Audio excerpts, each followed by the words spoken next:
So we gotta share with the employees. Because without employees, we can't make a profit. And if employees make more money, they have more purchasing power. The economy functions better. But we must open up. We must. It's so crucial that small enterprise, that we don't tie them up in chains and with regulations.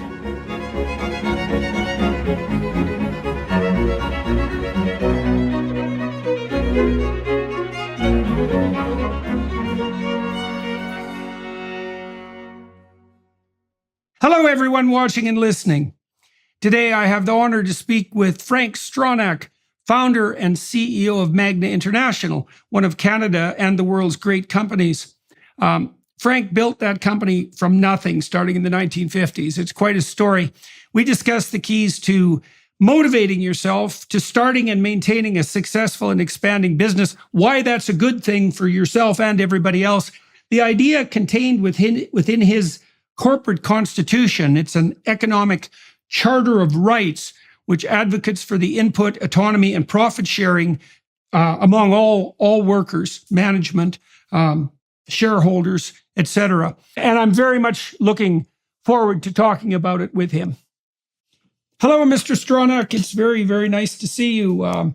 We met a couple of months ago at a restaurant in Toronto, and I had the opportunity to talk to you about your business ventures over the last 5 or 6 decades, which I found extraordinarily interesting. And in the intervening period of time, I've read one of your books, the one that's more autobiographical, and I'm very interested in your story. I thought you would make a particularly good podcast guest because one of the things I do with my podcast is walk people through the lives of successful individuals, because I think it would be better if people believed that they could move forward successfully in the world and that they were equipped with some knowledge about how to do that.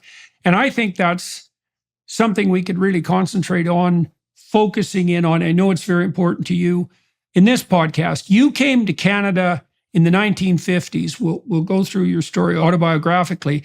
You came armed with a tiny bit of money, some actual skill, some determination, and out of that you built a massive business empire. Let's start with this. Not everyone listening and watching are going to know what Magna Enterprises is. So would you do us the favor first of laying out your business empire? Tell people what it is that you do and what you've accomplished, how you're spread out through the world, what you guys manufacture. Just lay out the story, the description of Magna. Okay, I've always said life is a question of fate and circumstances, being at the right places at the right time with the right ingredients. As it happened, I was born in a working class family. And when I finished my schooling and I had 1 or 2 years practical experience, I wanted to see the world. I applied for a visa to South Africa, Australia, the United States, and Canada. Sometimes I'm a little tough on the Canadian bureaucracy, but I'm saying it's still the best because they came first forward with a visa. So I landed in Quebec City. I took the cheapest fare I could, from Holland on a coal freighter. And so I arrived in Quebec in, I think it was about April 1954. And the immigration officer asked me, do you know anybody in Canada? I said, no. So I said, well, then you go to Montreal.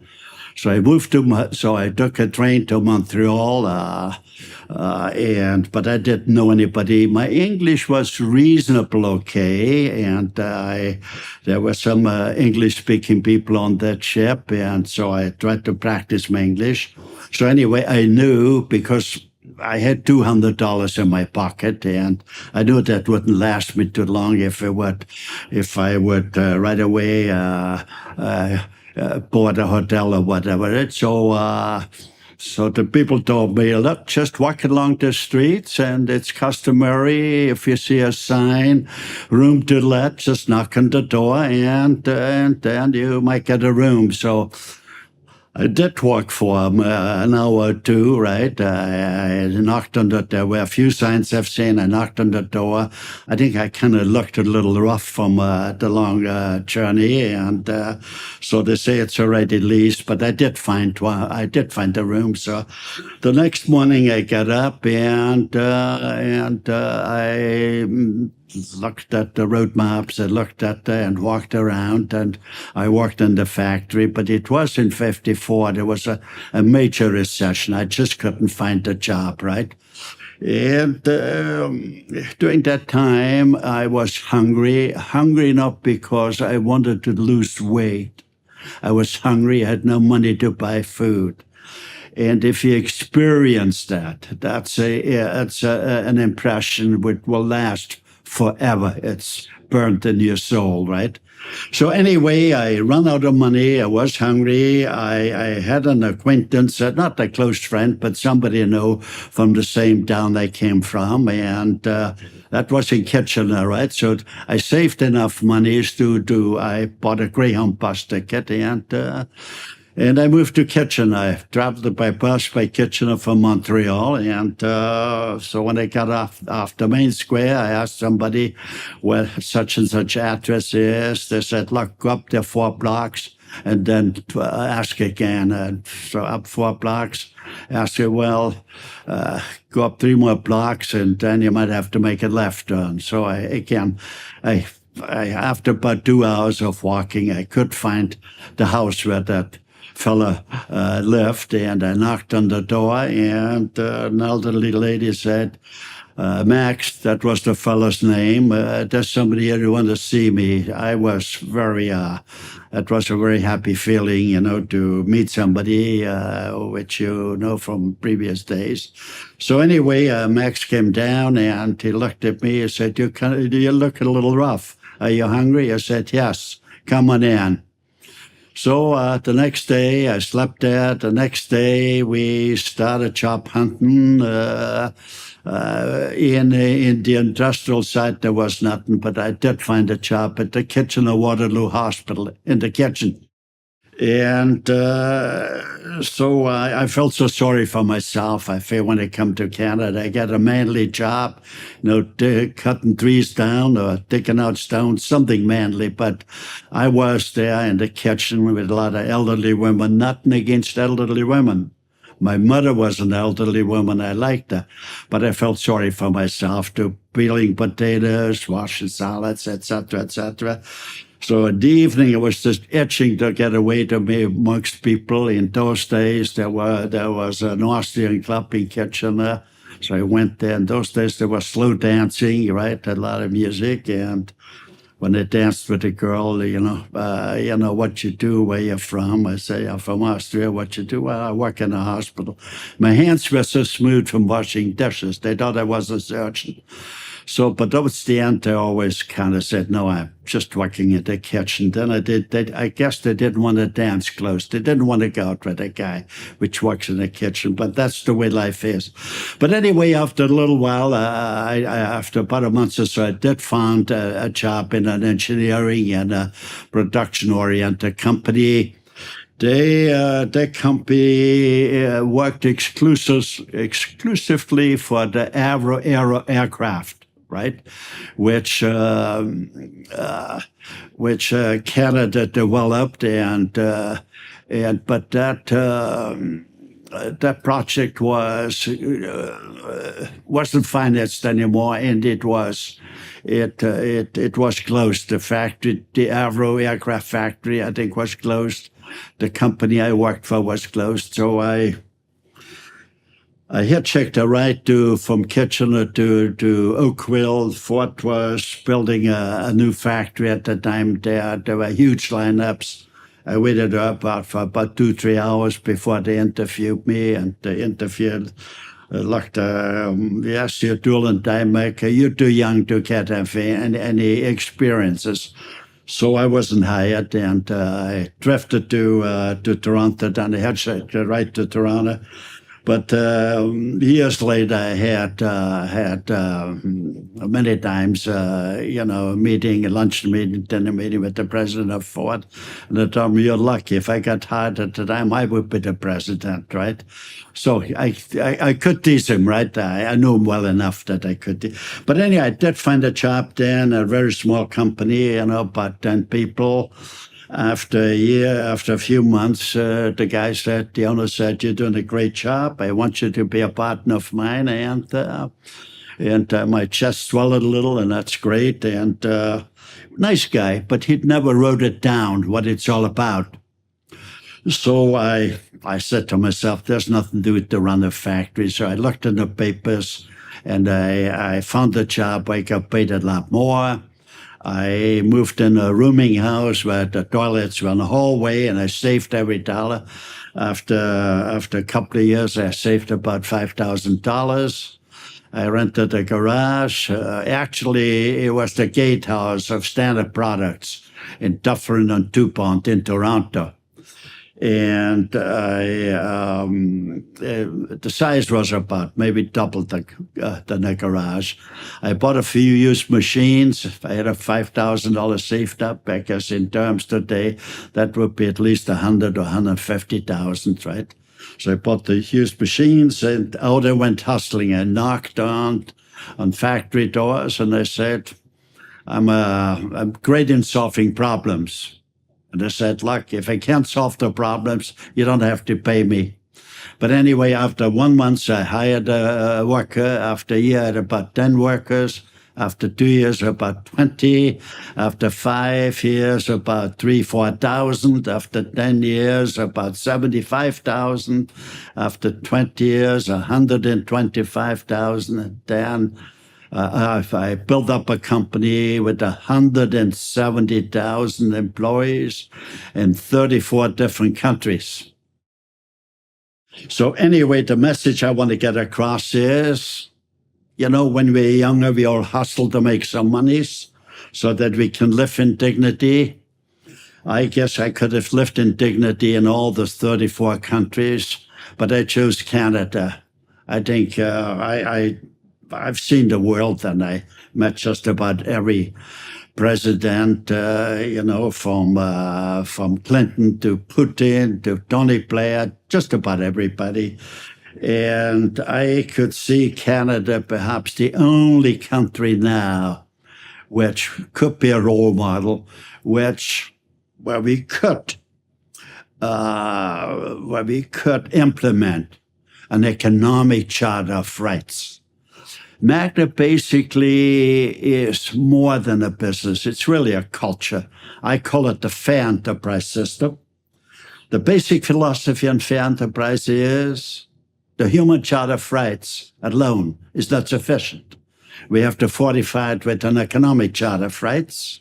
Economic charters of rights will lead to economic democracies, and economic democracies are the basis for democracy itself.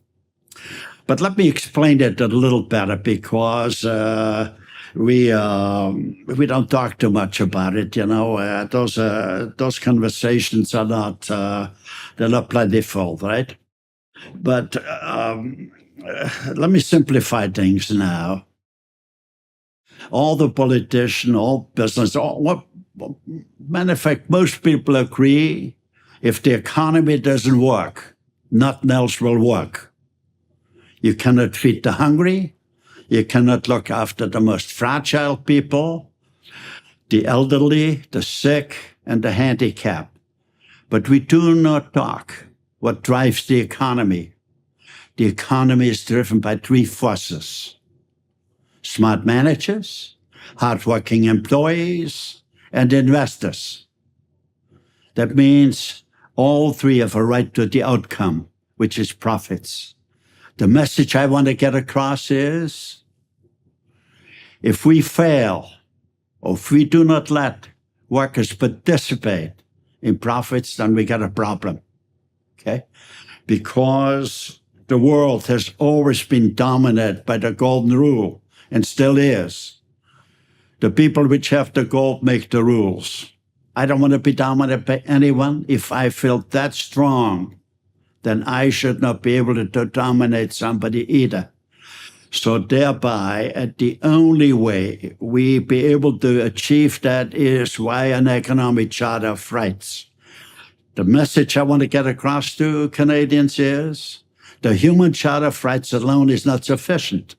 We have to fortify it with an economic charter of rights. Economic charter of rights, as I said before, will lead to economic democracies. And economic democracies are the basis for democracy itself. The human charter of rights alone doesn't mean a lot of things. For a kid in inner city Detroit, he's free to be hungry. So the amazing story about the whole thing is, when I put in a corporate constitution at Magna, it was about in the mid-late 80s, the Constitution basically said, or the most important thing on the Constitution was, we predetermined what we do with the profits.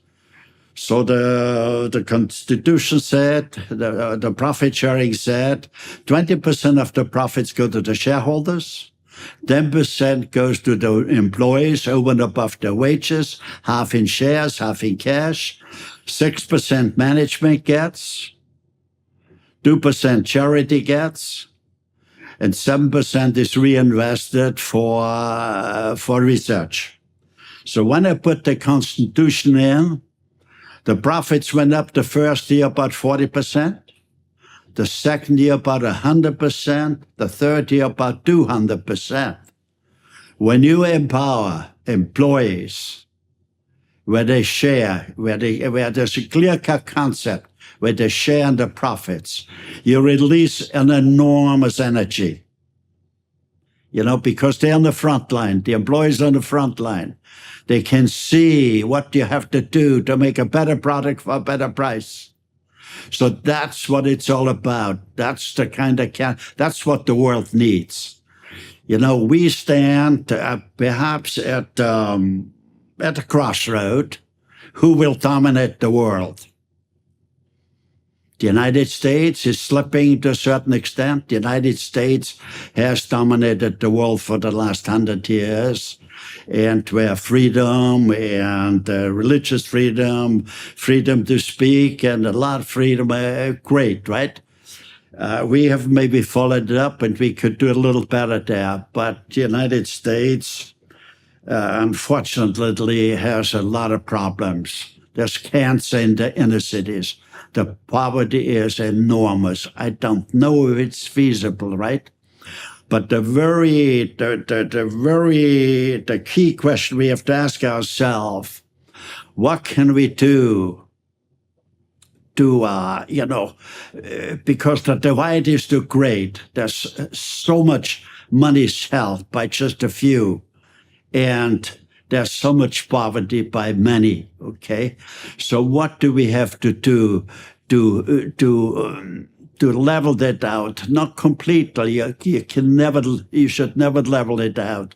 At the same time, I say, a country which stifles its citizen in pursuit of productivity, ingenuity, creativity is a decaying society, because you have the society or the world's made up of different minds, different desires, let everybody choose their own road to happiness. Okay? So, but it's very important. So I divide actually the program. I classify business over 300 employees. It's a large business. Below 300 people, it's a small business. The law would stipulate that the large business, which have more than 300 employees, that the law would provide that workers could share in some of the profits. And that could be determined, right? It could be an escalated program. The small business basically is the backbone of any country. They pay the most taxes, they have the most employment, and this is where, call it, the new products come forward, the new technology, etc. So we must do everything we can That's what that we take the red tapes off, take the chains of small business, and let small business operate under the pure free enterprise principles. So the bureaucracy has climbed enormously. I could never build a Magna anymore. Imagine starting out in a garage. Imagine to build 170,000 employees, over 400 factories worldwide. I could never, because I would choke under the first factory, right?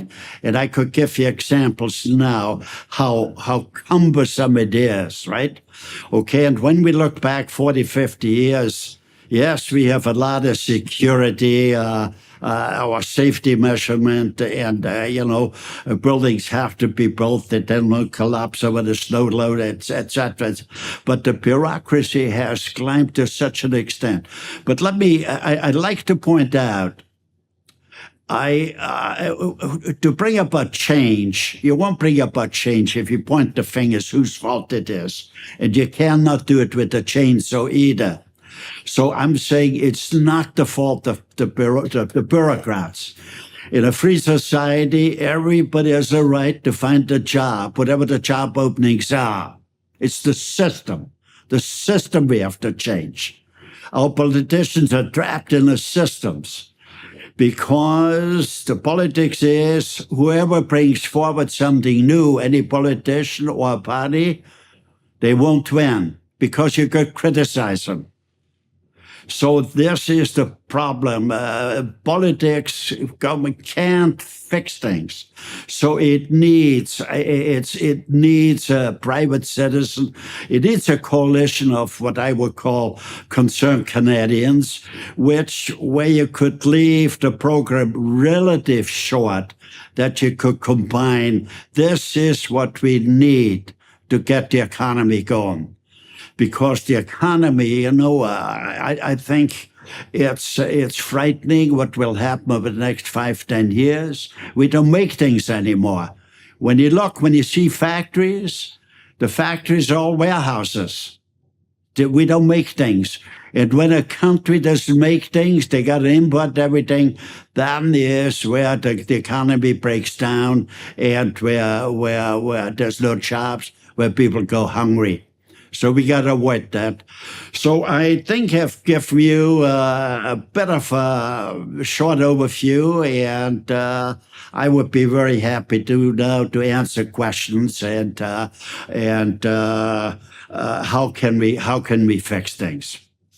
Okay, so I would like to know, first of all, what skills you brought to Canada with you and how long it took you to acquire those skills, say on the tool and die maker side.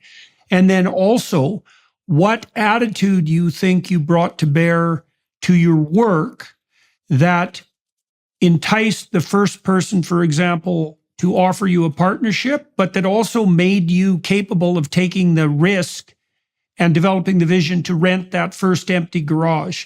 So how were you trained? How long did that take? What made you a good potential partner? And why did you have enough daring, let's say, or vision to rent that first garage? Well, the training, I served high school. It was only 8 classes. And I proposed in Canada, high school should end at grade 10, grade 11, and grade 12. Students should focus, we should teach them trades.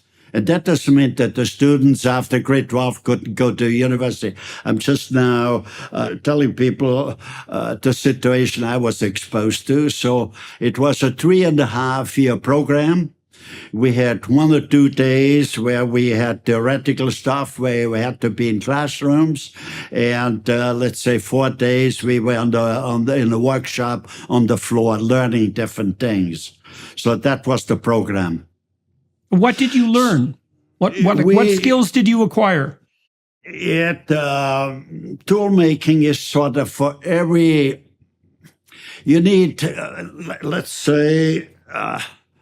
Let's take this pen here. That's not made by hand. Huh? there's so much precision, so much knowledge goes in a writing pen. The ink's got to come out for the next few months. It's such a minute just that you can read and write. So you got to make machines or tools, or people may understand. Well, let's say a bumper for a car is not made by hand, huh? Okay, you need a mold because it's plastic, right? And it's so this is what tool making is about, right? And this is maybe the most important trade to get things done, to get things made, right? When you take a car, might it be a door, might it be a seat, might it be the bumper, right? You need tools, you need dies, and then special machinery. So that will, call it the basics, would take 3 to 4 years. And then it might take another few years till you slowly work yourself up that you be a qualified tool and die maker. We're facing the threat of a government shutdown later this month. And yet again, the administration will ultimately deal with it the same way they always do, with more spending. More spending equals a lower value of the dollar. Protect your savings by diversifying into gold with the help of the Birch Gold Group. And here's the best part. When you open a gold IRA with Birch Gold, for every $10,000 you spend by December 22nd, Birch Gold will send you a free gold bar. Just text Jordan to 989898 to claim eligibility before Black Friday. Birch Gold can even help you convert an existing IRA or 401k into an IRA in gold for no money out of pocket, and you still get the free gold bars. With an A+ rating with the Better Business Bureau and thousands of satisfied customers, you can count on Birch Gold to help you navigate transitioning an existing IRA or 401k into an IRA in gold. Don't let your savings become a victim of the further devaluation of the dollar through more spending. Text Jordan to 989898. And so what machines did you learn to operate when you were doing your training? And you also mentioned earlier that you were confident in putting yourself forward as a good problem solver. And so what was the relationship between learning those machines? What machines did you learn, and how did that facilitate your development as a problem solver? Interesting. The first, when I came out of high school, my first day at that factory, I needed a platform because I couldn't quite reach up, right? I was 14 years of age. I couldn't reach up. There was a vice grip mounted on the thing here. And then there was a piece of steel. The piece of steel was about 4 inches square. Okay, we took 2 people to lift that steel bar up on the vice grip, and then we had a hacksaw, a metal hacksaw. We had to cut the piece down 4 inches square, and that took maybe a week. Okay, till we cut the thing down. And then it took maybe about 3-4 weeks. We had to file it perfectly square. So that, it's amazing thing what that leads to and how you accumulate the precision work, right? I did a similar school in Canada where we had a school here to teach young kids how to be tool and die makers, right? But anyway, so you go, and then we learn things on a lathe where you make round things, or a milling machine, and later on precision computerized machines, etc., etc. So you go to a stage, right? Okay. So anyway, that's what I did. My first job then in Toronto as a tool and die maker. We made a stamping die, right? We did to maybe punch out a piece of metal and with some holes in it. And so that's basically what a tool and die maker does. And as you go along, it gets more and more sophisticated. Right. So you got familiarized with a wide variety of tools and the ability to make precision parts.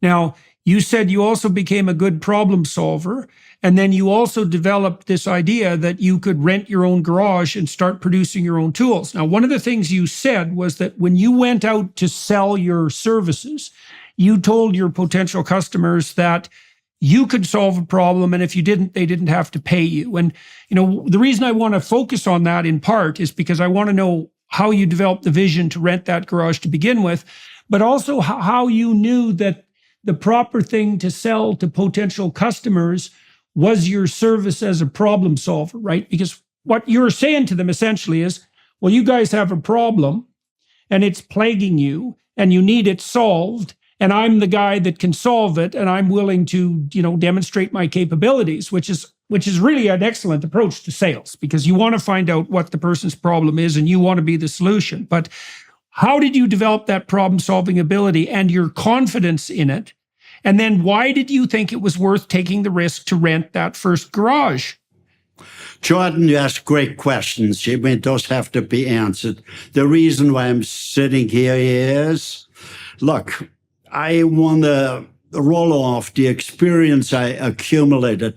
There's thousands and thousands and thousands of young Canadians out there which could do the same thing if we teach them the basics, right? And I think a society would be much better off with thousands of smaller companies than one or two large companies, right? That's the idea. So anyway, so I opened up that factory. I could solve a few problems. I got some orders, and I like I said, after 2 years, I had about 20 people, and I noticed my foreman was a little different, right? Because when you work so closely together. His name was Herman. I said, Herman, what's the matter with you lately? Well, he said, Frank, I'm thinking of opening my own factory. I said, I sympathize with that. That's what I did too. I said, look, why don't we talk tomorrow? Maybe we can find a better solution.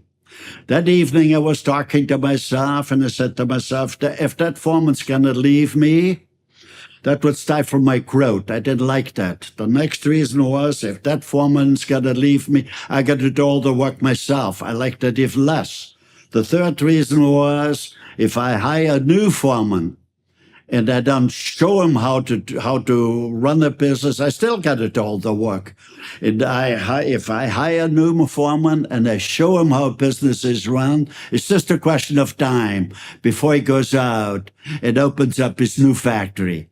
I think the key is we need those experience. There is this huge potential, right? This huge energy which lies dormant in people. We have to teach them the right way. So I think it's important, while I'm still have everything in my mind quite clearly, that we record that. And it's great that your skill is to ask the right question: how come and how what, right? Okay, so I'm delighted to sit here. Well, so you grew very rapidly. So there's two mysteries there to me, because one of the things I've noticed with small businesses, for example, is that it's very difficult to get your first customers, right? It's very difficult to get from 0 to 1. Once you have a customer or two, the next customers start to be easier because you can refer them to other customers you have. But getting those first people to decide that you're the person when no one else has done it or has been willing to show that faith, that can be very tricky. So what do you think you managed successfully how do you think you managed to present yourself successfully to the first people that you offered your services to? Well, price and quality, does it function, right? And if you have a lot of knowledge and you transmit that knowledge to other people, then you can give a great service, better pricing, better functioning machinery, better tools. So that's the very key, and that's what I would like to transmit. So fortunately, around that time, that's why I'm always saying life is a question of fate and circumstances, being at the right place at the right time. Around in the early 60s, there was a free trade arrangement signed with the United States. And I see this huge potential out there. I should say I didn't finish up when I talked the next day with my foreman, where I said to him, look, why don't we open up a new factory? You own a third. And I said, no more overtime. I own 2/3. And by the end of the year, we take pro rata some monies out and we leave some monies in for expansions. He said, do you mean it? I said, yes. We went right away to a lawyer and signed the thing here. And the guy hustled like crazy. You know, he spent more time in there. That was his factory. Basically, I took the next foreman, the next foreman, the next foreman, the next foreman. I said, business is easy, right? And then when I had about, I think it was about 6 or 7 factories, and the free trade arrangement came under the being, I saw this enormous potential up there. Up to that now, I only shared with the foreman. I said, and then I got to know the United States better, Canada better, the power of the unions, the size of the unions. And I said, I would have to do certain things to be competitive. So I had a friend of mine, a machinery dealer, and he said, I kind of explained to him, I really should go public because I want to have the workers also participate. Well, he says, I know a fellow, which his name is, I'll remember the name, it's immaterial, but anyway, he gave me the name. I met him at the ski hill. We went skiing together up at George Beeks, and he said, look, that was Magna Electronics, okay? He said, I have a certain age, I would like to retire. Why don't you sell your companies in Magna Electronics and you have close to control, and then you could put that program in that where you can share the profits with workers. So that's what I finally did. I was totally green when it comes down to public company, right? I did not have total control. I had a board there, right? And they were more in driving the stock up, right? And the defense industry was very, they were mainly, Magna Electronic did mainly defense work, right? And that was very popular. And I was in automotive, and I said, after a year or so, I said, I don't think this makes a lot of, I said, I want to be out, okay? And I said, I sell my stock on the market. So they pleaded with me, please sell the stock to us. And I said, fine, no problem. And give us a year time. And I said, fine. They were basically okay guys. But the market kind of went down. The shares dipped. They didn't have the monies. I never sued anybody, and I just said, look, under the circumstances, you guys can't be on the board. And then I put in different directors, and after a while, I went to the board and went to the public and say, I forgo about 25% of my stocks if you, the shareholders, vote for a multiple vote.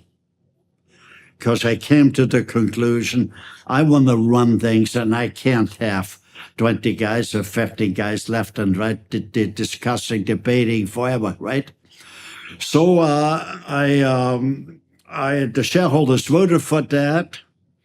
Then I said, in return, I also give your thing a certain discipline. This is where I put the corporate constitution in, that if I had control, I only could take out so much. There was clear-cut control what management could do. And that sort of became the Magna environment. Okay. But yeah. Well, let's go back to your foreman. So you had said that when you made that arrangement with him, that you valued his work and you wanted him around, and you were concerned that if he left, well, all of that work would fall on your shoulders again and also stop you from moving ahead. And you sat down and contemplated what sort of deal you would have to make with him. in order for his needs to be met and yours. And there's something very important there about the nature of a deal. You know, people often think that with a deal, you try to win, or with a deal, you try to compromise. But my sense with a proper negotiation is that you want to figure out what you want so that you're thrilled to progress with the deal. And you want to figure out what your partner wants so he's thrilled to progress with the deal. Because if you set it up that way, then your interests are aligned and you're both going to work as hard as you can autonomously. Now, you knew your foreman had the same kind of entrepreneurial vision you did, and you wanted to unleash his abilities.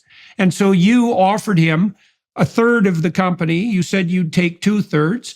And then you said he was thrilled, which is a good thing to have happen in a partner. And he went off and treated this factory like it was his own, partly because it was. Now, and then you said you duplicated that subsidiary structure across 6 factories and then expanded much more dramatically.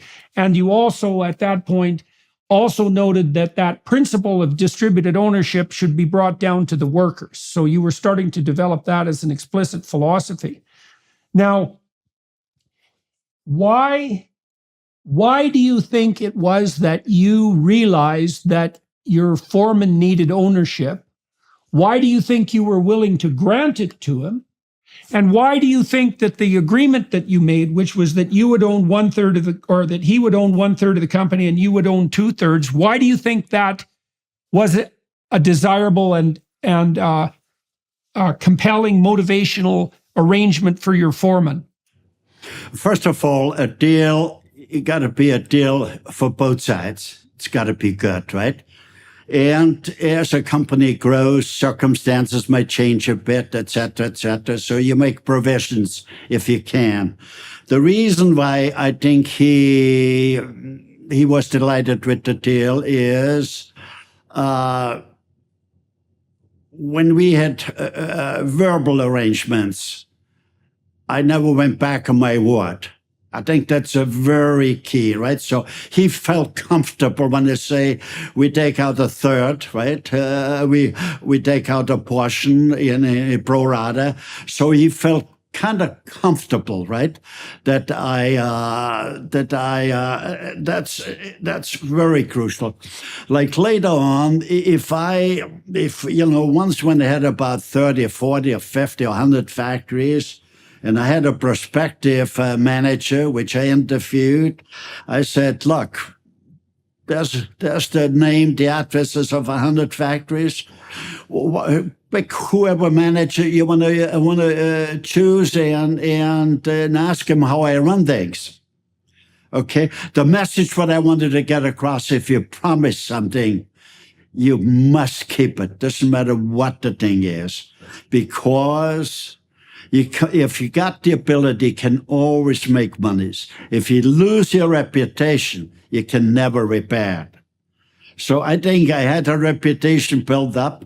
And again, when I said small companies, you don't need a formal structure. It's kind of loose. It's pure free enterprise. Like when I was small, when I had about 20, 30, or 40 workers, I showed him my bank book and said, look, this is our contract we have here. If you do X, I share it with you, right? So it's pure free enterprise. And that's what I want to get across. That's pure capitalism. But capitalism, if we don't change, if we do not let workers participate, capitalistic, the system is self-destructive. And let me give you a quick story, right? I spent a lot of time in Washington. At one time, I had a meeting with the leader of the House, Mitch McConnell. He's the senator from Kentucky. He was the president of the Senate. I had a farm in Kentucky, so I knew him. So I said, Mitch, let's, I'd like to see you one of these days. So we arranged, I met him, and I said, Mitch, America did great via the free enterprise system. And without free enterprise, there's no free society. So we must do everything we can to have free enterprise. But I said, free enterprise got a major problem. So he said, what do you mean by that? I said, Mitch, more and more capital is held by fewer and fewer. And I said, in nature, when a species does not reproduce itself, another species will take over. And the laws of nature are much stronger than any man-made law, right? And that's what happens now. That's the way we're gonna go. So we gotta share with the employees. Because without employees, we can't make a profit. And if employees make more money, they have more purchasing power. The economy functions better. Okay? So we must have the large companies, they must have more of a discipline because sometimes they run by institutions, and they have got no more affinity for people, that they just look at the share price, they look at the profits, so it's not there, right? So the owners are not there anymore. So anyway, we need a discipline there, but we must open up. We must. It's so crucial that small enterprise, that we don't tie them up in chains and with regulations. The Bible is the root of all wisdom, inspiration, and spiritual nourishment. The Hallow app empowers you to explore the Bible's profound teachings and to effortlessly incorporate them into your daily life. A great place to start while you deepen your understanding of the Bible is to check out Father Mike Schmitz's Bible in a Year, available on the Hallow app for brief daily readings and reflections. Here you can dive into an extensive library of Bible reading plans, accompanied by insightful reflections and audio-guided meditations. Whether you're a seasoned Bible reader or just starting your journey, Hallow provides a platform for you to engage with Scripture like never before. Studying the Bible's literary brilliance has influenced countless writers, poets, and artists throughout history. By studying the Bible yourself, you'll gain a deeper appreciation for the power of storytelling, symbolism, and metaphor, enriching your understanding of literature across different genres. The Hallow app also helps you connect with a community of like-minded individuals, sharing experiences, insights, and encouragement along the path to spiritual growth. Download the app for free at hallow.com/Jordan. You can set reminders and track your progress along the way. Enrich your education and nurture your mind and soul today. Download the Hallow app at hallow.com/Jordan. That's hallow.com/Jordan. hallow.com/Jordan for an exclusive 3-month free trial of all 10,000 plus prayers and meditations. Okay, now you highlighted three things. The first thing you highlighted was that the people that you were negotiating could trust you. Now, people who are cynically critical of capitalism tend to justify that by noting the sort of winner-take-all problem that you described. And then they presume that if you're greedy and you shovel everything towards yourself, you're most likely to, let's say, win in the capitalist enterprise. But you pointed out something very much contrary to that. Three things, actually. The first is that you don't develop a reputation by screwing other people. You develop a reputation by telling other people what you're going to do and then bloody well doing it. And that you should also write down what you say you're going to do so that everybody remembers and knows exactly what the deal is. That you said that by the time you were negotiating, let's say with a foreman who wanted to leave, you had enough track record with him of trust so that he believed that you would do what you said you were going to do, and he could envision a future with you without having to worry about your motivations. So you established your trust. Then you also realized that he was going to be a hell of a lot more motivated if he was an owner in the system, right? And so your answer to the problem of capitalism isn't exactly less capitalism. It's a much more distributed and generous form of capitalism that pulls everybody, the workers and the managers and owners, into the profit-making structure. Now, the other advantage, this is so cool, because I've learned this as I've built enterprises too. If you make a really great deal with someone and the person's good and they're competent and they're honest and they're productive and they're generous, if you make a really good deal with them and you can let them go off on their own, that means that they're going to take care of 1,000 details on their own, keeping their own affairs in order that you don't have to take care of anymore. You don't have to micromanage. And that means that you can go off and, expand your enterprise and do your own thing. And so the advantage you gain by distributing more responsibility, let's say to an extremely competent foreman, the advantage you gain is massive freedom. And you also gain the advantage of the fact that that foreman who now partakes in the enterprise is going to be much more motivated to make the enterprise work And so even if you end up paying him more, like a third of the company, let's say, or the profit share that you described, the overall profit is going to be so much greater that there's nothing in it but benefit for you and for him. And then you also pointed out, and this is a very crucial thing for people to understand, because this is where the left-wing critics of capitalism actually have a point, although it's not a problem that's specific to capitalism, which is that as an enterprise grows, and it doesn't matter what the enterprise is, the benefits tend to flow into the hands of fewer and fewer people. And that destabilizes the whole damn enterprise, because you get too many slaves on the bottom and not enough pharaohs on the top. And that produces discontent and dissatisfaction and amotivation, and that can bring the whole damn system to a halt. So your solution to that was to set up this constitution that you described, which also enabled you to grow. I'm going to review it again because it's very, very important. This is the Economic Charter of Rights. So your management philosophy is to distribute responsibility and profit, and to make that an explicit part of the agreement. And the deal is 20% of the profits go to the shareholders, 6% to the management, 10% to the workers, 2% to charity, 7% reinvested in research and further development. And you make that explicit. Now, the trust you described is also crucial, because the workers with whom you're arranging to share the profits aren't going to trust that deal or go along with it if they think you're going to gerrymander the books on the profit side, right? They have to actually believe that you're going to play a straight game. But if you can explain to them that, well, you're going to play a straight game because if you motivate them properly, they're going to work a hell of a lot harder, and everybody's going to make a lot more money, and the products are going to have higher quality, and we're going to sell more, then there's absolutely nothing there for people to, steal selfishly and run away with. There's only the possibility that all that distributed responsibility and ability is going to produce more and more, well, it's going to be more and more productive and more generous.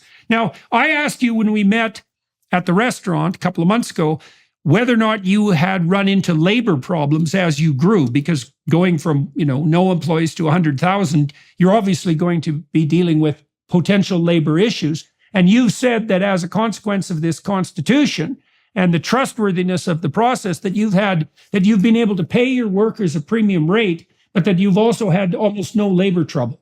Is that correct? Have I got that right? Yeah, that is correct. And the interesting part about it is we were basically in the automobile industry, and the Auto Workers Union was maybe the strongest union in America, right? Okay, so anyway, the president of the Canadian Auto Workers Union, his name was Buzz Hargrove, or still is his name. And I called him and I said, Buzz, let's have lunch. The two of us, we have an obligation. What are we going to do to maintain jobs and create new jobs? I said, let's have lunch. So we agreed, and then we sat down and I said, Buzz, it shouldn't be that difficult to put on one page what's important for the workers and on one page what's important for business. And we call that a framework of economic justice.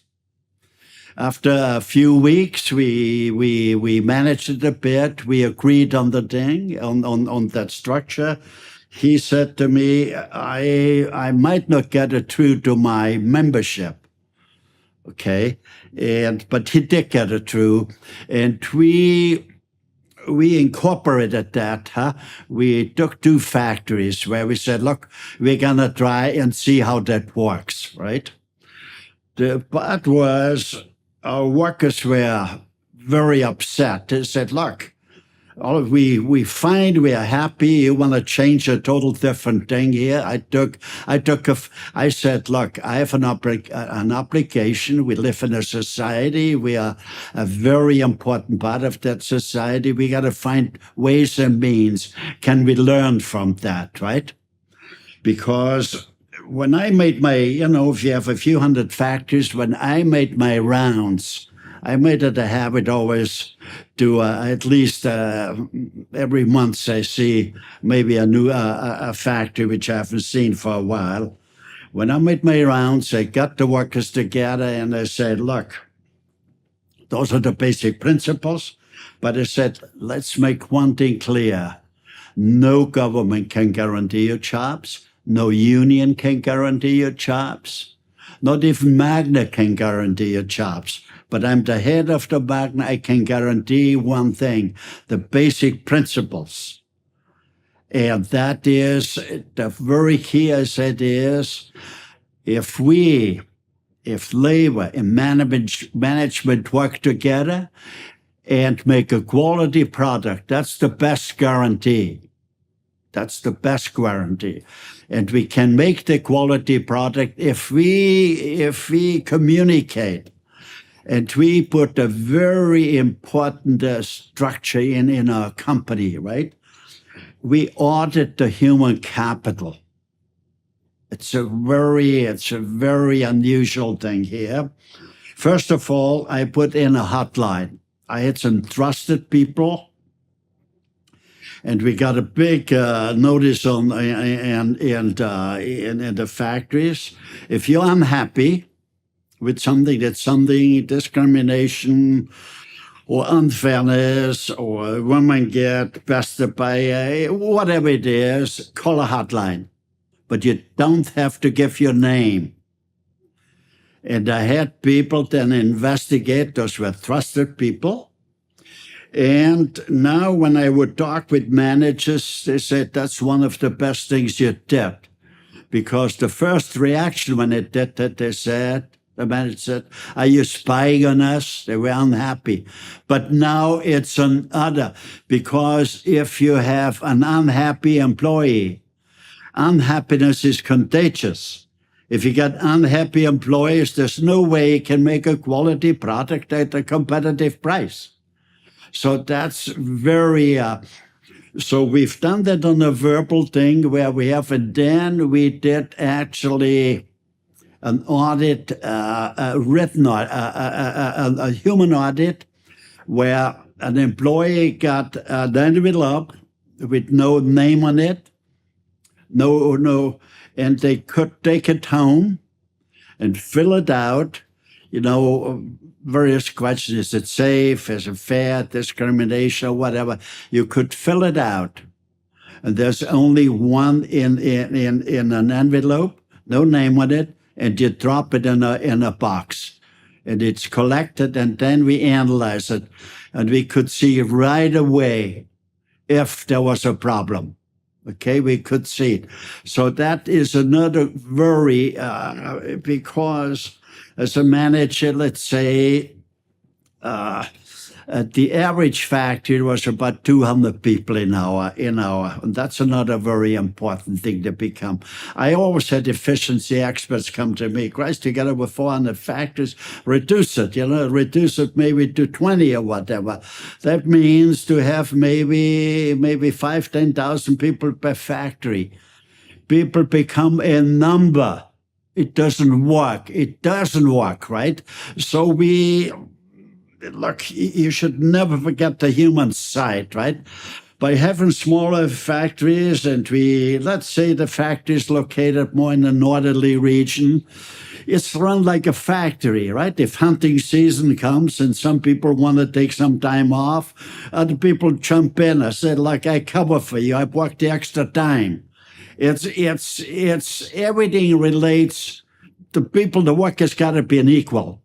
And I said to myself, and I said to the managers, your number one thing is every day you got to work. Are you respected by the workers? That's your main aim. You got to be respected. And once when you build that thing, then you be productive, right? the workers think of better ways to make things, right? And business is easy. All you have to do is make a better product for a better price. That's as easy as it is. According to a recent report, Planned Parenthood continues to rake in billions despite dwindling clients. The biggest takeaway here is that Planned Parenthood is generating vast profits, including millions in taxpayer funding. With the help of Preborn, you and me, we are stealing their clientele, meaning the babies they are trying to kill. Preborn operates on a very slim budget as they rescue over 200 babies' lives every day, and they receive no government funding. Preborn's network of clinics are situated in the darkest corners, competing head-to-head with the abortion giants. They need our help now more than ever. When you donate $28 to Preborn, you will offer a free ultrasound to an expectant mother caught in crisis. Once she hears that heartbeat and sees that precious life, her baby's chance at life doubles. If you would like to sponsor a precious baby's life, your gift will be tax deductible and will go directly towards saving babies' lives. Dial pound 250 and say the keyword baby, or visit preborn.com/Jordan. All gifts are tax deductible. You will never regret saving a child's life. That's pound 250 baby, or visit preborn.com/Jordan. So you pointed out there are a number of things that are extremely interesting. So one of them, you imagine that you're trying to differentiate your enterprise as it grows.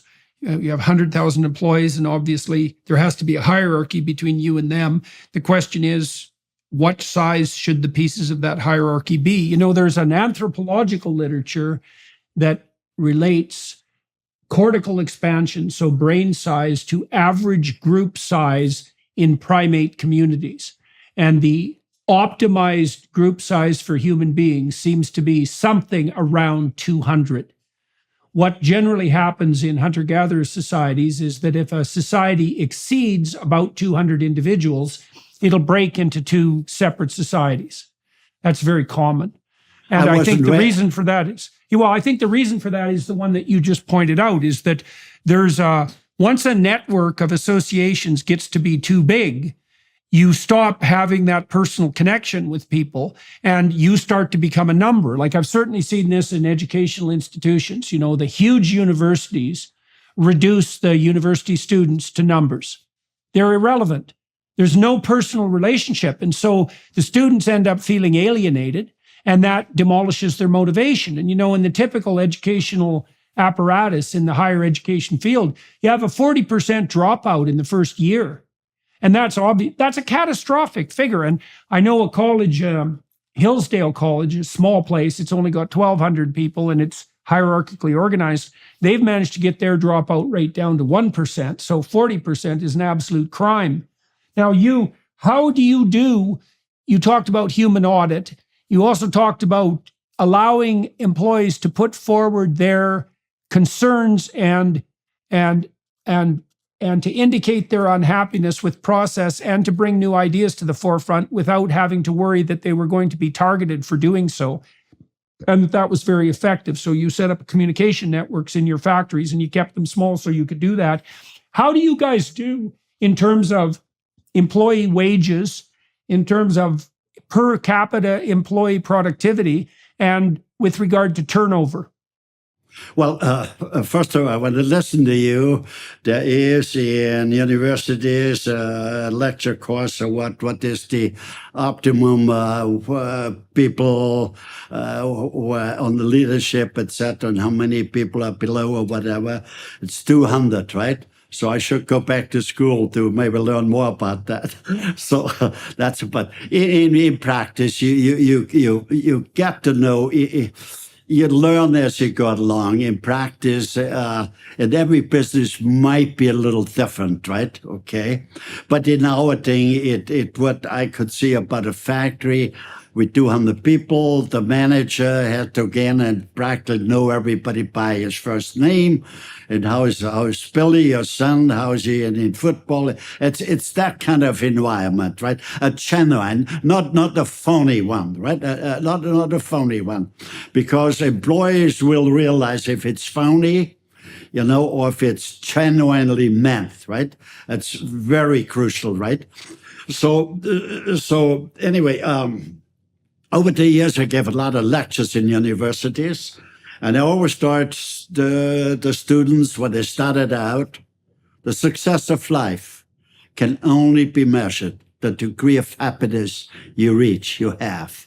But I said, let me tell you from my experience, it's a lot easier to be happy if you got some monies. The smart students always have asked, well, how can we make some monies? So I said, look, if you be around 20, in your early 20s, you don't know yourself that well. Experiment a bit. Do something what you enjoy. When you enjoy something, you're going to be good in it. If you put in the extra effort, you could be one of the best, whatever it is. If you be one of the best, money is a byproduct. But I said, but one thing don't forget. You must not forget. Life has been great to you. Your parents sacrificed that you perhaps went to school. You have a right to use that knowledge, what you accumulated in school, for your own benefits. But never forget, a portion of that wisdom, of that knowledge, gotta go back to society to a better society. But the very interesting thing is, it's only the last number of years I came to the conclusion that, look, we have no faculties, right? I mean, as far as I can see, universities, their mandate is to teach young people, can we have a more civilized society? Or be more specific, can we teach young people, can we as a university participate to develop a structure which could lead to an ideal society? That should be the main focus of a university. Yes, we in universities, we teach great medicine and great art, great sport, great technology, but we do not teach, what is the structure of an ideal society. But it dawned on me, in the United States, about 70% of the universities are subsidized by private industry. And in Canada, 100% under the provincial jurisdiction, 100% subsidized. And management doesn't want to bite the hand which feeds them. But luckily I could convince the Minister of Education of universities, Jill Roundtree, and I think I'm doing a series in search of the ideal structure, which would lead to an ideal society. Your workers, you've had little labor trouble formally. How do you know that your workers are in fact comparatively well paid in relationship to other enterprises of your type? And how do you guys do in terms of retention and promotion? Well, we do constantly a survey. The corporate constitution says the wages got to be average to the competition within the region. And the profits in Lake Town, we had a formula. It's not up to a manager to say, I like that person or this or that, she's beautiful or whatever. We have a formula. The formula was based upon, we wanted to reward loyalty. And suppose you get a point for every year you've been with the company. Suppose you've been with the company 5 years, you get 5 points for loyalty. And suppose you get a point for every $5,000 you earn. And suppose you earn 50,000, you get 10 points for knowledge, right? And the more points you have, the more you share out at the pot, right? But it's pre-formulated, right? So we want to reward loyalty and performance. The managers are separate, right? They purely participate in their factory. I've always said there is no bad employees, only bad managers, and there's very few bad managers. Or let me rephrase it. There's some managers which need more learning experience, right? But there's very few bad managers. But there's no bad employees, because it's our thing to assist them in learning and what makes a factory run. And I guess as a businessman, it's what makes the economy run in a country. the economy, we need a new model of the economy. And I think Canada could be the first country with an economic charter of rights. An economic charter of rights, it's fundamental. How many companies, okay, you've had a lot of success with this particular model of corporate governance, and it's allowed you to grow very rapidly, to develop a very large enterprise and to maintain it across now quite a long time, because it's about 50 years, 70 years, 70 years. That's very long in the corporate world.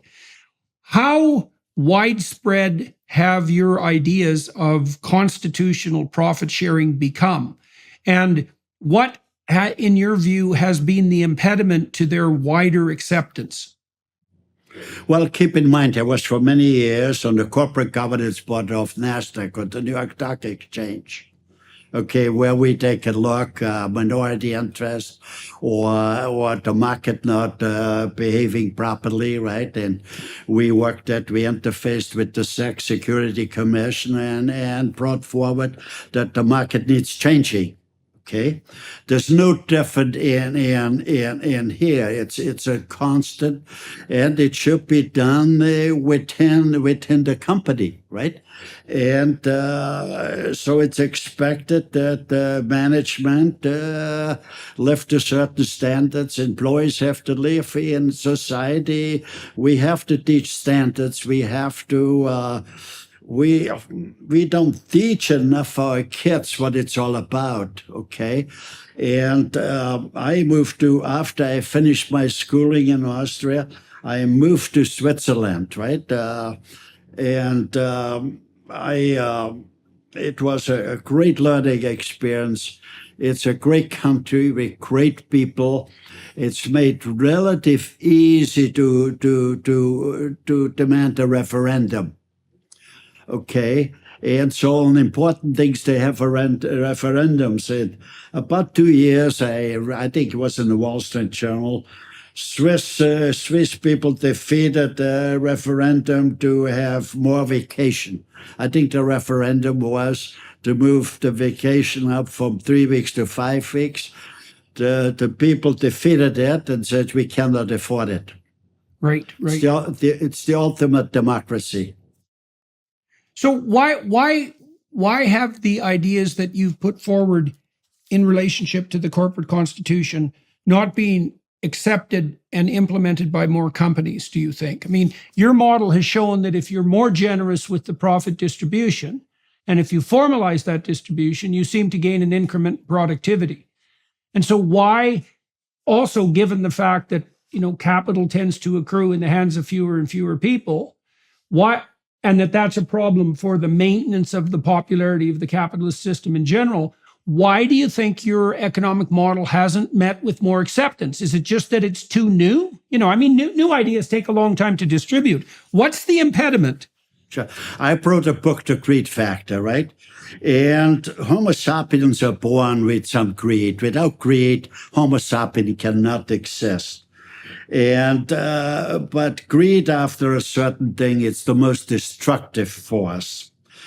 So, like I said, I've been on the corporate governance board. It's what an education. We've made it too complicated for public companies, right? The paragraphs, it's so complicated that it's just not feasible anymore, right? So young entrepreneurs think, and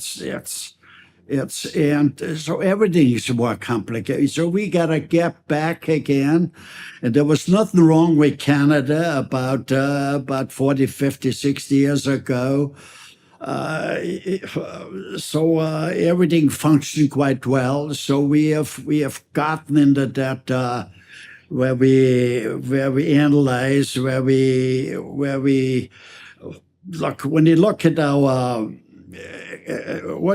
the best way to bring it across is when you take a look at our tax codex. It's a thick book with thousands of paragraphs. Keep in mind, when I fully run Magna, I had 20 lawyers on one side of my office and 20 financial experts just on the other side. When I went to the lawyers and said, I'd like to do XXX, is that within the law? Well, they said, that's within the law.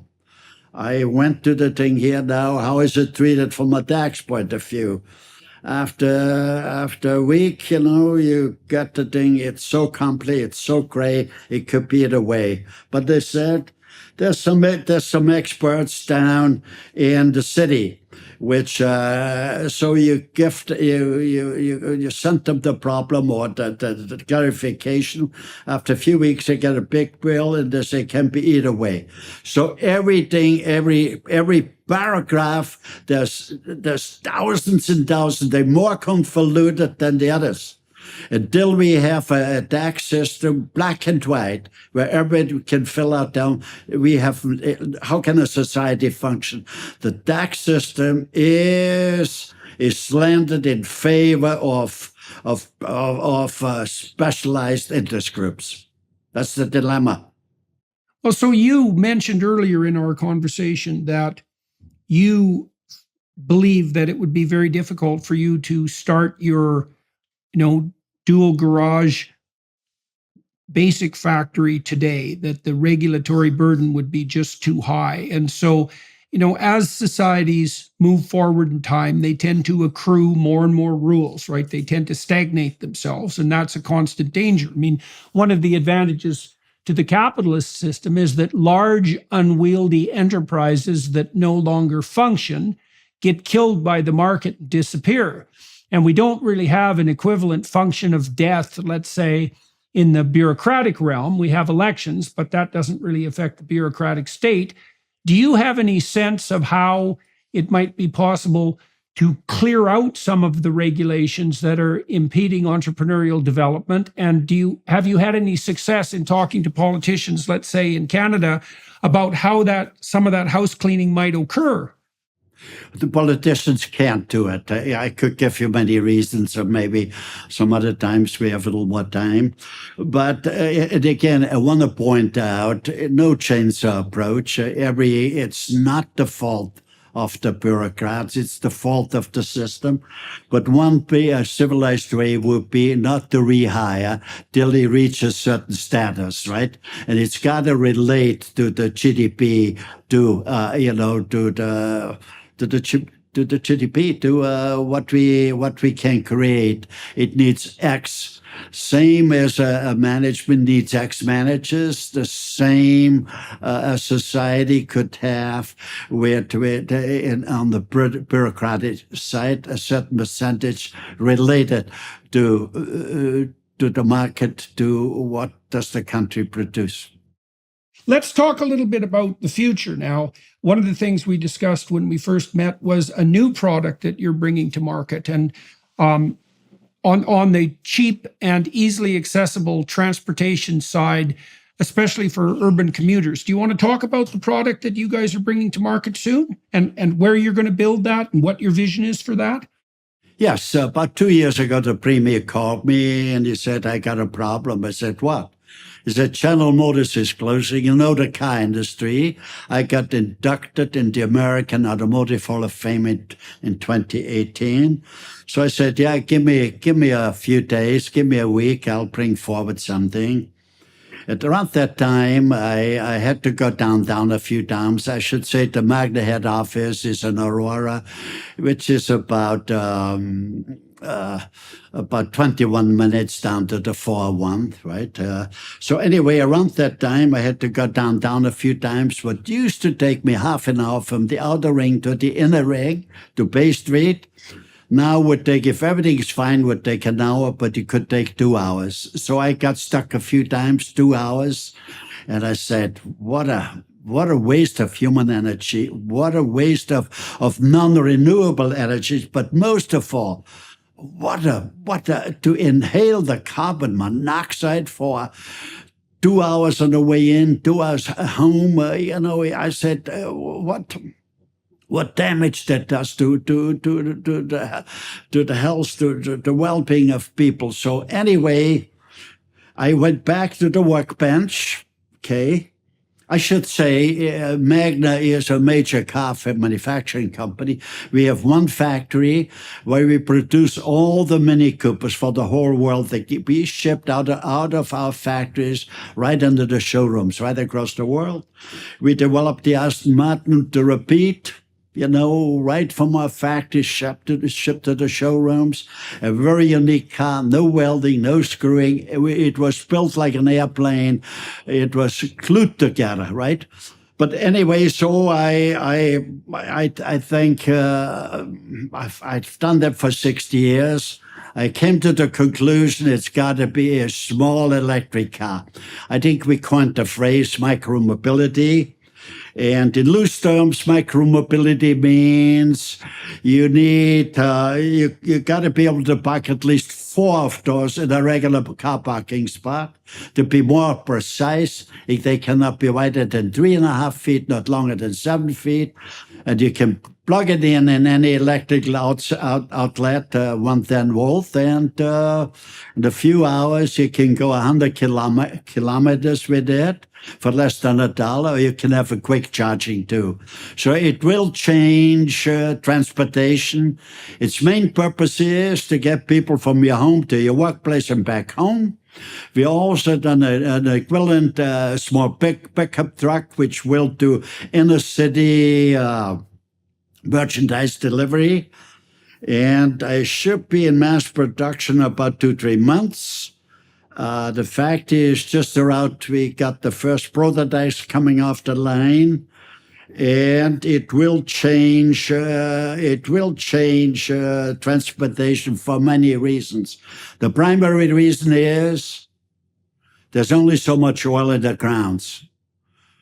The reason why gasoline prices are relatively cheap is the United States is utilizing 120 million tons of grain to convert it into ethanol to keep the gasoline price down.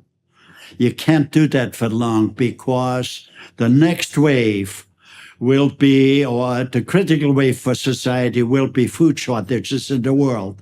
Not triggered by the Ukraine. It would have come anyway, but will be accelerated quicker by what goes on in the Ukraine, because the Ukraine is a major food producer. So, and the United States can't do that. So the gasoline prices will go up dramatically.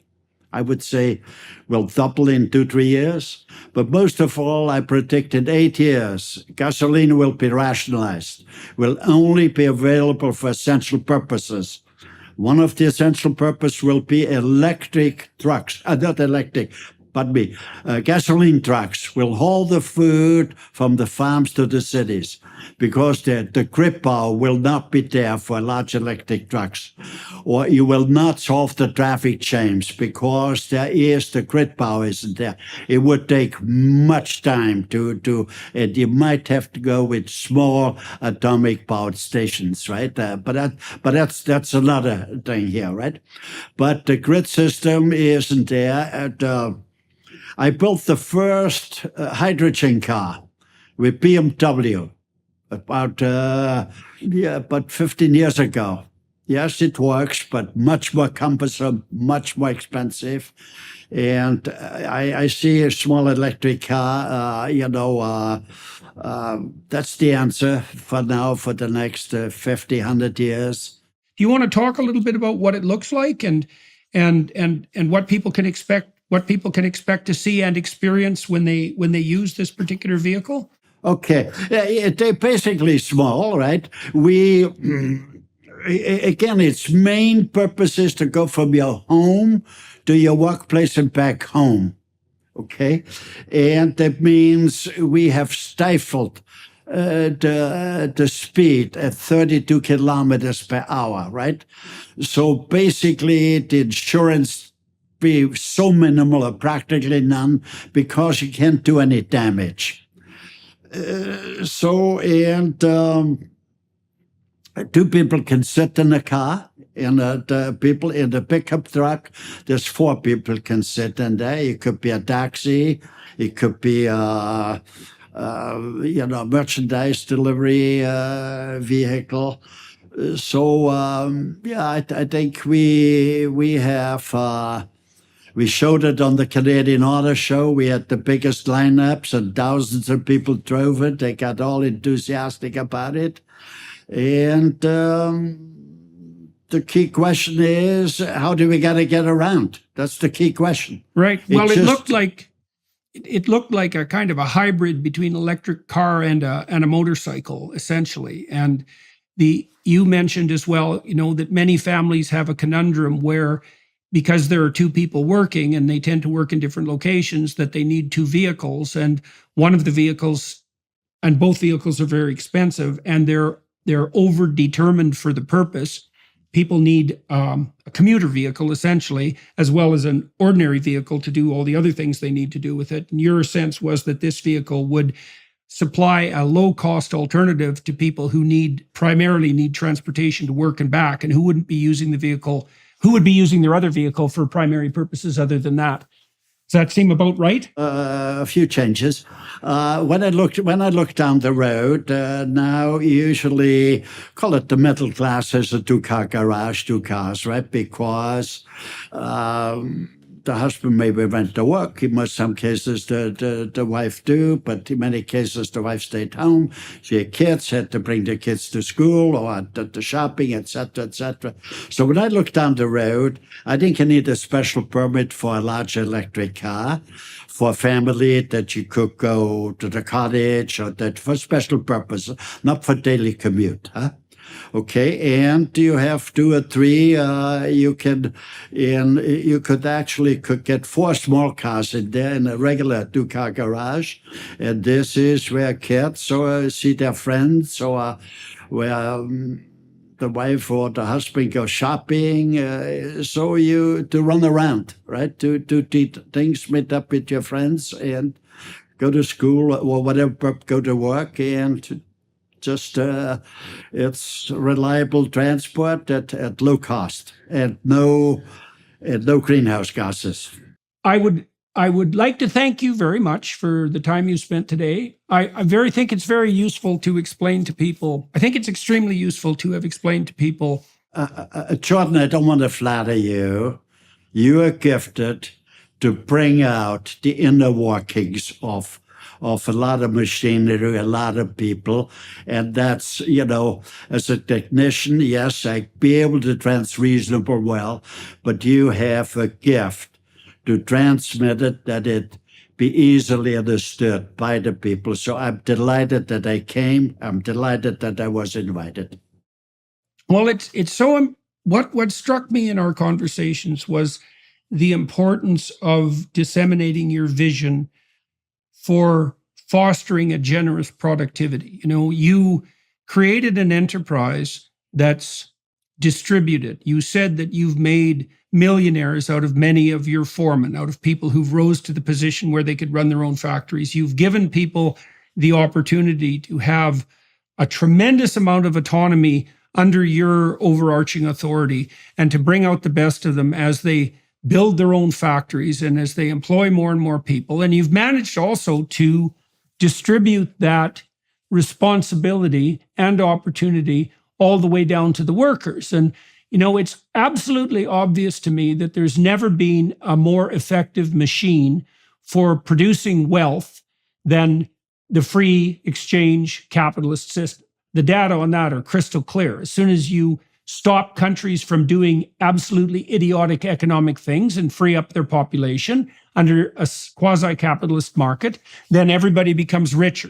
Then you have the emergent problem of inequality, and that's a problem. But your system of distributed profits, given that it's honestly run, is a reasonable solution to that problem. And it's very good to hear you talk about how motivated you've been to build the company and to produce all the products you have, but also how much you've been able to motivate other people while being productive and solving the problem of unequal distribution. So thank you very much for bringing that to everyone's attention. I had a few more words. My motivation was never to be hungry anymore and live in dignity. And the reason is, it's very important. If a manager, let's say a Magna manager, wanted to make more money, he had to replace himself and has to open up another factory. So a manager could replace himself maybe 20, 30, or 50 times. And then he gets a cut from each factory where he made a contribution, a percentage of the profits. And this way, some of them, their yearly income maybe was 5 million or 10 million. So the more they made, the more the shareholders made, the more workers made. So when I said it's so important that we have smaller companies, that young kids got to see, I want to be able to do like Joe Brown. I want to make 50 million or 100 million, or like the football player, like the hockey player. We must give them the motivation, right? But let it be, right? Some people are quite happy with an XXX. Let it be. Let everybody. I love the Beatles, their song. Let it be. Let it be. Let everybody be. Let everybody be. Let everybody find their own way to happiness. Thank you. My pleasure, man. To everybody watching and listening, thank you very much for your time and attention. The film crew up here in Northern Ontario and down where Frank is, thank you for the flawless technical, the provision of flawless technical expertise on this front. To the Daily Wire Plus for making these conversations possible. I'm going to continue talking to Mr. Frank Stronach for another half an hour on the Daily Wire Plus platform. A bastion of free speech in an increasingly censorial world. And so if those of you who are watching and listening are inclined to devote your attention to that platform, that would be much appreciated and maybe increasingly necessary as the months unfold. I'm looking forward to coming and looking at your factory, Mr. Stronach. I think that would be very much fun. I love looking at industrial enterprises because, well, it's lovely to see that much concerted and harmonious effort working out to produce things that people actually need. I really wish you luck with your new vehicle. I hope that you've hit the market dead on and that people find this vehicle, inexpensive, reliable, and useful, like many of your other products have been. And so that would be a lovely thing to see. It would be great to see that happening in Canada because we lack a little entrepreneurial zing at the moment, and that's not as it should be. And so I didn't get in the most important message. What my main aim is. My main aim is I got about 10, 15 years ago very heavily in the agriculture. The deeper I got into it, the more I could see this chemical jungle, with all the pesticide and all the fungicide. So 95% of the food eaten comes from industrial farms. On industrial farms, you see no more eagles fly. Why? There's no more pheasants. There's no more rabbits. We spray everything with fungicide and pesticides. It gets in the air. We breathe it. Gets in water. We drink that. Gets in the soil. We eat the food. And all the kids practice allergies and stage 2 diabetics is on the rise. So my main goal is I don't want to see any Canadian kid to go to school hungry. That means breakfast's got to be served. I don't want to see any Canadian kid to leave the school hungry. That means lunch has got to be served. And by law, with the state, it has to be organic. I got everything in, but there's lots more to do where the public should know. Thank you. I enjoyed being with you. My pleasure, man. And we'll meet in a couple of minutes on the Daily Wire side and then again in the future. And thanks again, everybody, for watching and listening today.